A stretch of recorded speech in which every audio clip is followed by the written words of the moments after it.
Fritz Feuerherm. This is my wife, Nancy. We've been members at Oak Hill since 1984. Not original members, but real close. And so that's really become part of our family. And we've certainly enjoyed the relationship that we've had with Woodbury Lutheran. I think it's very important. Our church was struggling, and we joined with Woodbury Lutheran, and it's just been a great experience. It's been a growth experience for us, and it's just been a wonderful, wonderful marriage of our congregation with Woodbury. We feel we're all one family right now. Nancy and I have been on a very unusual journey the last almost 2 years now. Life had been going along very, very well. We were in good health. I was retired. We were able to do things. And about 2 years ago, Nancy suffered a very serious stroke. She was rushed to Regents Hospital. And within 6 hours, they were performing neurosurgery. Surgery lasted 6 hours and left her in a coma for over 7 days. On the 7th day, the doctors and administrator called the family together and said that Nancy had less than a 10% chance of surviving. If she did, she would have significant permanent physical and mental impairment. After they left, the family prayed, and our children went home. I stayed with Nancy for a while. I called Derek Broughton, our pastor at the time, who was on vacation with his family in the West Coast. He was on his way back. Derek said, listen, I'll be home tonight. We'll stop in to the hospital. And they got there about 8:30. We talked with Derek and his wife, or I talked with Derek and his wife. Then we went in to see Nancy, and still in a coma. And we gathered around, and Derek said a prayer. And one of the things he mentioned is many of the miracles that Christ had performed in his ministry here on earth. Healing people, bringing people back from the dead, those type of miracles. And he then asked God for another miracle. It's very emotional. He prayed that Nancy would be one of his miracles, and that we would use Nancy as a testament to his grace and his strength and his power.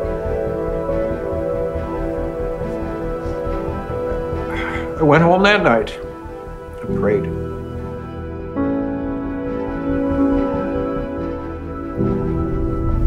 Got up early the next morning to go in to see Nancy at the hospital. Walked into her room, and there were 2 doctors and 2 nurses surrounding her bed. And I thought, this can't be good. I walked in, and one of the doctors turned to me and said, Fritz, it's a miracle.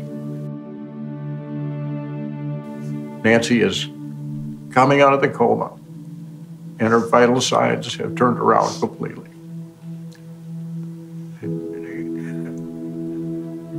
God so answered our prayers.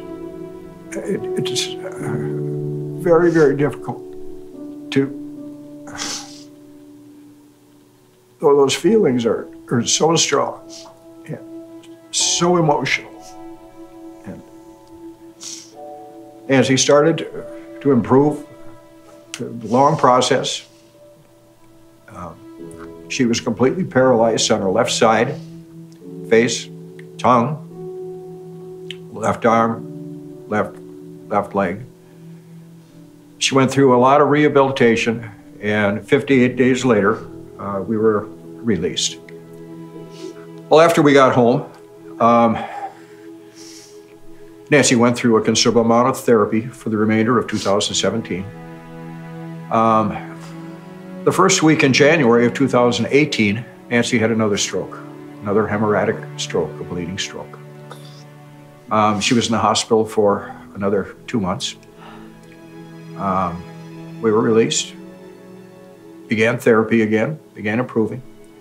And in May of last year, she had her third stroke.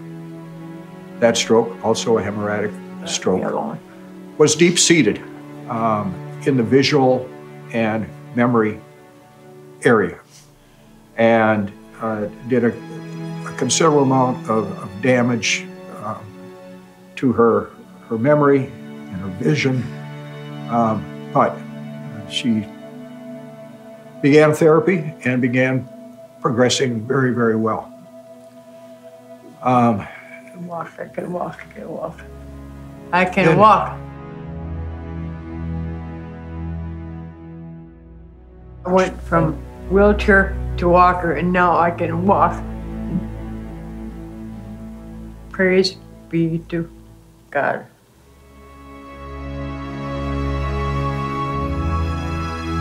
In August, she suffered a series of seizures, a result of the strokes. She's back in the hospital, back at Regents. She was there for about a month, and her physical condition began to deteriorate dramatically. And her liver began to fail, and by the time we were released from Regents and transferred to the University Hospital for a potential transplant, her liver had failed. She was on dialysis. She went through a protocol for about a week, and the doctors said that, visited us one day and said that she's got about 3 days to live if she doesn't receive a liver. So again, we prayed, we talked to many, many people in our church family who gave us fantastic support. That same night, the surgeon came in. This was a Sunday evening, and he said, "We have a liver." He said, "We don't know the condition of the liver, whether the liver's going to fit, but it is her blood type. It's being flown in." He said, "I won't know the condition of the liver till I can examine it," and he said that will probably be during the middle of the night. But he said, "We're going to prep her for surgery Monday morning." When she came out, she was really out of it for 2 or 3 days. But just a miraculous recovery from that transplanted liver. Her physical condition, her health has improved dramatically. Her vitals are as strong and as healthy as we can possibly imagine. We still struggle with the seizures. That will be a condition she'll have forever. I think the end result of this journey, though, has been that it has brought us so much closer to Christ. We recognize His power and His will. And in all things, we feel His will be done. I think we recognize that everybody has issues. Sometimes we don't see them, but people struggle. They struggle with a lot of different things. And I think that just keeping in mind that God is always there. He will never forsake us. He will always be with us is so important. I feel so sorry for these people that don't know God and don't recognize His power and His love and His compassion for us. We've always felt that He's been there. There was never a question. And through the darkest times, you always felt that God's will be done. There's a reason for doing what he's doing, and we're completely comfortable with that. Life or death, pain, sorrow, suffering,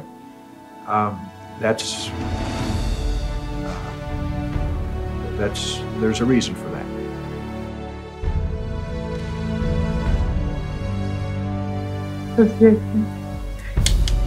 So good to be home. It's so good to be home. So good to be home. Thank you. Thank you for getting me home. For getting me home.